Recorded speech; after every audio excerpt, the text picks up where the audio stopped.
I remember the day my life shattered with a clarity that still makes my breath catch in my throat.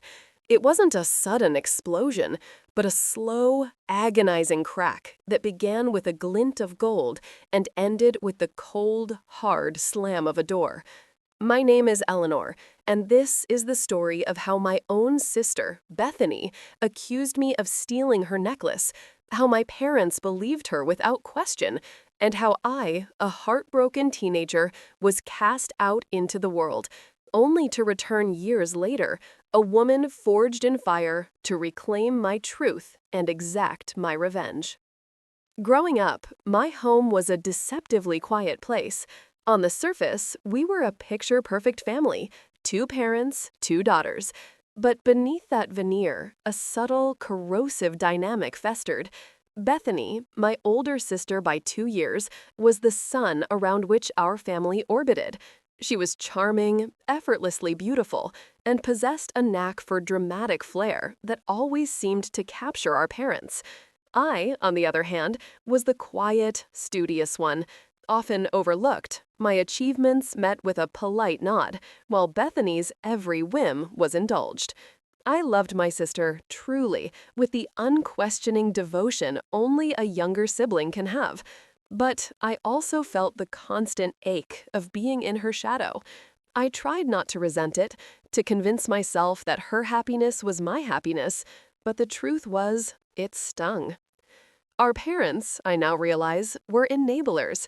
They saw Bethany's theatricality as passion, her demands as ambition, and my quiet nature as a lack of spark. They adored her, showering her with gifts and praise, while I often felt like an afterthought. This favoritism wasn't malicious, not overtly so, but it created an environment where Bethany learned that she could always get her way, and I learned that my voice often went unheard. This imbalance, this subtle tilt of the scales, was the fertile ground in which the seeds of my undoing were sown. The necklace in question was a delicate gold chain with a small, intricately carved locket. It had been a gift from our grandmother to Bethany on her 16th birthday, a cherished heirloom. Bethany adored it, wore it almost constantly, and spoke of it with a reverence she usually reserved for designer handbags. I remembered admiring it once, tracing the delicate filigree with my finger, and Bethany had snapped at me, pulling it away. "Don't touch it, Eleanor. It's precious. You wouldn't understand." Her words, though harsh, were typical Bethany, and I'd shrugged them off. I had no desire for her necklace, only a fleeting appreciation for its beauty. The day it disappeared began like any other. It was a Saturday morning, a soft autumn light filtering through my bedroom window. I was curled up with a book, enjoying the rare peace of the house. Suddenly, the quiet was shattered by Bethany's shriek, a sound that could curdle milk. My blood ran cold. That wasn't just anger, it was pure, unadulterated panic. I rushed out of my room, my heart pounding, to find Bethany standing in the middle of her bedroom, her face contorted, tears streaming down her face. Her vanity table, usually a shrine to organized chaos, was a disaster zone. Makeup, jewelry, and hair accessories were strewn everywhere. My parents were already there, Dad trying to calm her, Mom looking distraught. "My necklace, it's gone! My locket, Mom, it's not here!" Bethany wailed, pointing a trembling finger at the empty space on her jewelry stand where the locket usually rested. My parents immediately sprang into action, sifting through her clothes, under her bed, everywhere a necklace could possibly fall. I joined the search, feeling a knot of dread tighten in my stomach. The heirloom was truly gone. Then Bethany's eyes, red-rimmed and accusing, landed on me. "It was you, wasn't it, Eleanor? You took it. You've always been jealous." The accusation hit me like a physical blow. "What? No! Bethany, what are you talking about? I didn't touch your necklace." My voice was high-pitched, incredulous. How could she even think such a thing? "Don't lie to me," she screamed, her voice gaining strength, conviction. "You were just in here yesterday, looking at it. You wanted it. You always want what I have." My parents turned to me, their expressions shifting from concern to something colder, harder. Eleanor, is this true? My mother asked, her voice laced with disappointment. My father just stared, his brow furrowed, his silence more damning than any words. No, I swear, Mom, Dad, I didn't take it. I saw it yesterday, yes, but I didn't touch it. I went straight to my room after that. I pleaded, my voice trembling now. The injustice of it all was overwhelming. How could they even consider it? I had never stolen anything in my life. But Bethany was relentless. She's lying. Look at her. She can't even look you in the eye.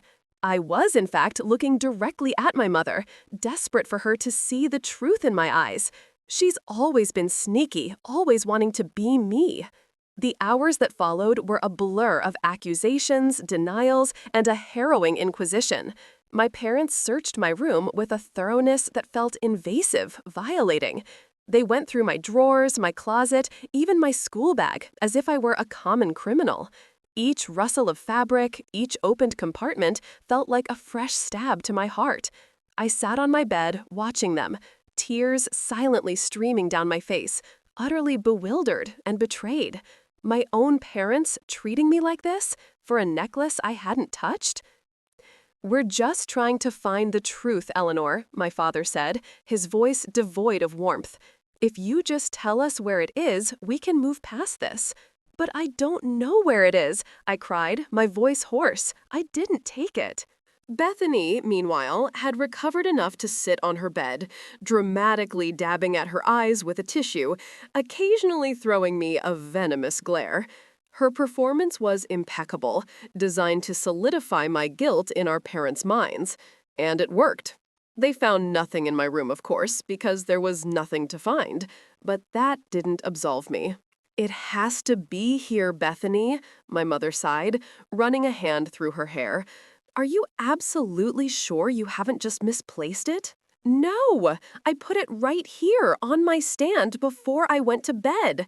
And Eleanor was the last one in my room, Bethany insisted, her voice rising again. She's trying to hide it. She's trying to make me look crazy. The next few days were a living nightmare. The atmosphere in the house was thick with tension, unspoken accusations hanging in the air. Bethany refused to speak to me, turning her back whenever I entered a room. My parents treated me with a distant politeness that was worse than anger. Every meal was silent, every glance loaded. I tried to talk to them, to explain again, to beg them to believe me, but their minds were made up. They saw my denials as further proof of my deception. Why would Bethany lie, Eleanor? My mother asked, her voice weary. What would she gain? I couldn't answer. I didn't understand why Bethany would lie, not about something so serious. The thought that my own sister would intentionally frame me, destroy my relationship with our parents, was too monstrous to comprehend.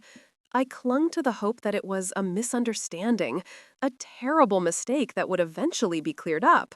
But that hope dwindled with each passing hour. Then came the ultimatum. One evening, my father called me into the living room. My mother and Bethany were already there. Bethany looking smug, my mother's face grim. Eleanor, my father began, his voice firm, this situation cannot continue. Bethany is distraught. We've given you every opportunity to tell us the truth, but you refuse. Because there's no truth to tell, I interjected, my voice cracking. I didn't take it. My mother sighed, pinching the bridge of her nose. We simply can't have someone who steals and lies under our roof, Eleanor. It's a matter of trust. And right now, we don't trust you. The words hit me like a physical blow, stealing the air from my lungs. You don't trust me? I whispered, tears blurring my vision. After everything? After all these years? Until you admit what you did and return the necklace, we can't have you here, my father stated, his voice final. We've already packed a bag for you. You need to leave. My world tilted on its axis. Kicked out? For a necklace I didn't steal? My own parents choosing my sister's lie over their own daughter? The betrayal was absolute, a gaping wound in my soul. I remember my hands shaking as I picked up the small duffel bag they'd packed, a paltry collection of clothes and essentials. No explanation, no second chances, just a cold, swift expulsion.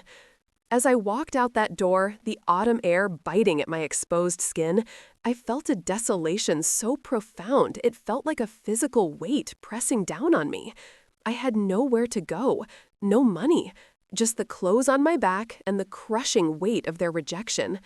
I walked for what felt like hours, the streetlights blurring through my tears, until I found myself outside the home of my best friend, Chloe. She answered the door, her eyes widening in shock at my tear-streaked face and the duffel bag in my hand. I collapsed into her arms, sobbing out the fragmented story of my expulsion. Chloe and her family were my saviors.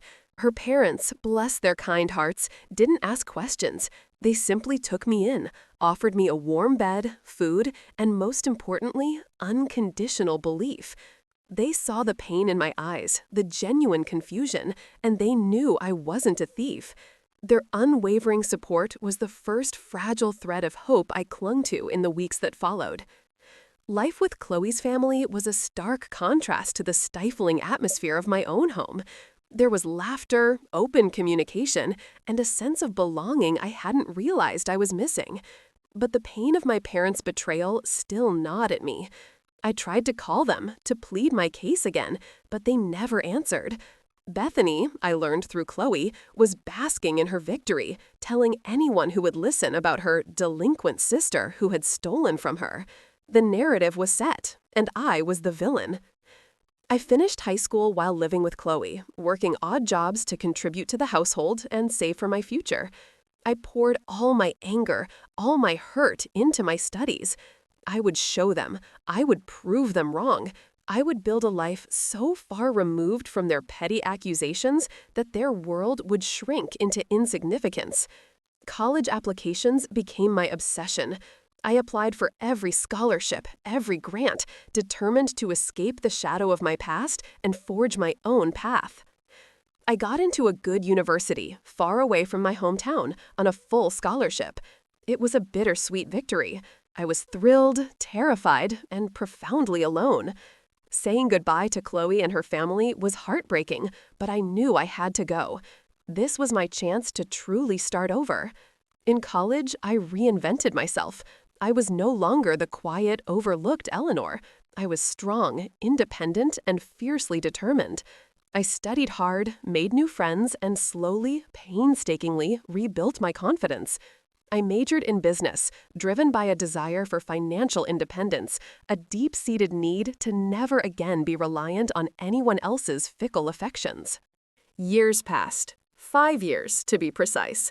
5 years since I'd last seen my parents, 5 years since I'd heard Bethany's venomous voice. My calls and letters had gone unanswered, my attempts at reconciliation met with silence. I had accepted it. They had chosen their narrative, and I had chosen mine. I built a successful career in a burgeoning tech company, moved into my own apartment in a vibrant city, and cultivated a life rich with genuine friendships and purpose. The old wounds were still there, faint scars, but they no longer defined me. I was Eleanor, and I was thriving. Then came the email. It was from a distant cousin, someone I hadn't spoken to in years. The subject line was innocuous, family update. I almost deleted it, but something made me open it. The email was a rambling account of family gossip, leading up to a casual mention. Oh, and Bethany found that old locket of hers. Remember the one she thought you stole? Turns out it was tucked away in an old jewelry box in the attic the whole time. Mom and Dad were pretty embarrassed about that, apparently. The words hit me with the force of a physical blow, but this time it wasn't pain. It was a cold, pure surge of adrenaline, followed by a slow, simmering rage. The necklace. It had been there all along. Bethany knew. My parents had known, or at least suspected, and had done nothing.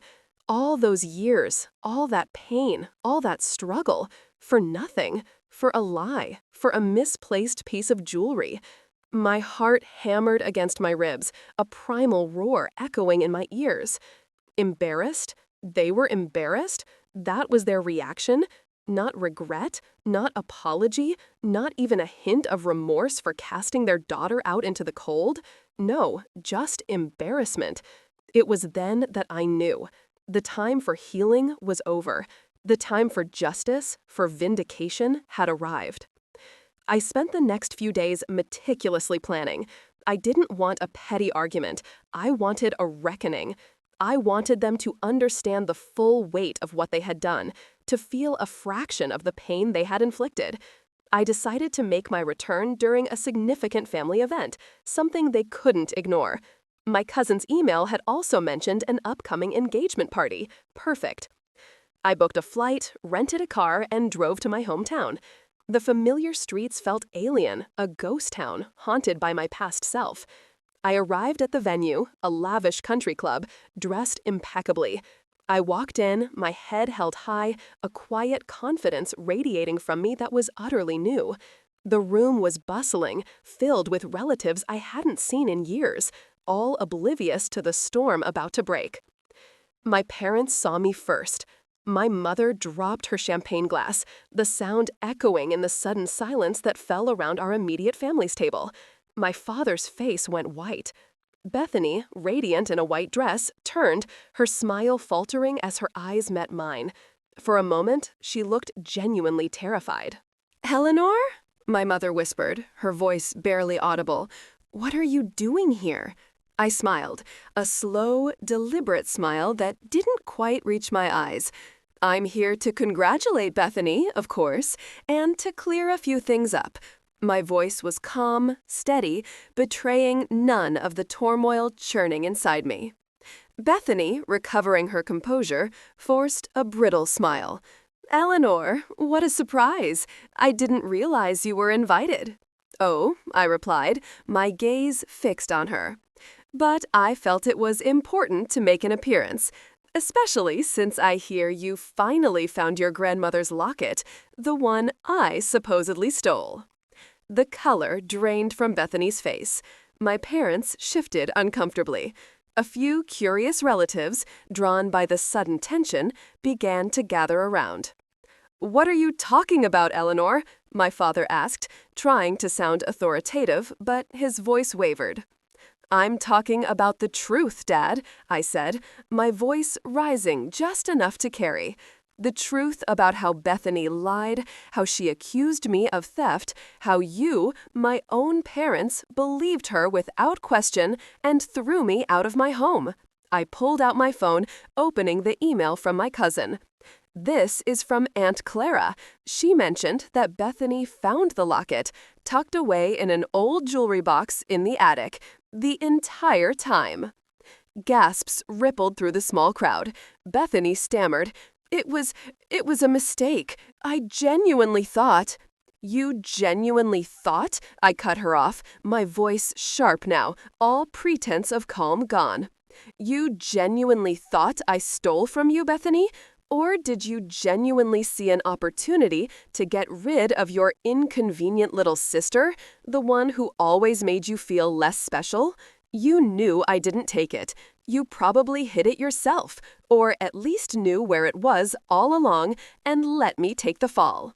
Her eyes flickered, betraying her. "That's not true. I loved that necklace." "And you loved destroying my life more, didn't you?" I retorted, the years of pain fueling my words. "Do you have any idea what it was like, Bethany? To be cast out by your own family? To have nowhere to go? To rebuild your entire life from scratch, all because of your pathetic lie?" My mother stepped forward, her hand reaching out. "Eleanor, please, this isn't the place." I recoiled, my eyes blazing. "No, Mom, this is exactly the place. This is where you celebrate your favorite daughter's happiness, built on the ruins of mine. You chose her lie over my truth. You chose to believe the worst of me without a shred of evidence, because it was easier than confronting your precious Bethany. You threw me out like trash without a backward glance." My father, finally finding his voice, said, "We were concerned, Eleanor. We were just trying to teach you a lesson." "A lesson?" I laughed, a harsh, humorless sound. You taught me a lesson, all right. You taught me that family isn't always blood. You taught me that loyalty is a myth. You taught me that if I wanted to survive, I had to rely on no one but myself. And you know what? That was the best lesson you ever gave me. I pulled a small velvet pouch from my bag. I heard this was quite important to you, Bethany. I emptied the pouch onto the table. There, gleaming under the chandeliers, was the delicate gold locket, the very one that had destroyed my life. I had gone to my aunt and asked her to retrieve it. I had wanted to make sure it was real, that the story was true. It was. This is what you sacrificed your sister for, I said, my voice low, cutting. This is what you valued more than my presence in your lives. Enjoy your engagement, Bethany. I hope it's everything you dreamed of. Just remember the cost. I turned to my parents, my eyes holding theirs. I built a new life, a good life, a life where I am respected, valued, and loved for who I am. You are not a part of it, and you never will be. With that, I turned and walked out of the country club, leaving behind a stunned silence, a weeping Bethany, and two parents whose faces were etched with a mixture of shame, regret, and perhaps, finally, a glimmer of understanding. I didn't look back. The air outside was crisp and cool, a stark contrast to the stifling heat of the room. As I drove away, I felt a lightness I hadn't experienced in years. The weight was gone. The burden was lifted. My revenge wasn't about hurting them. It was about reclaiming my truth, asserting my worth, and finally, truly setting myself free. I was Eleanor, and my future was finally, completely my own.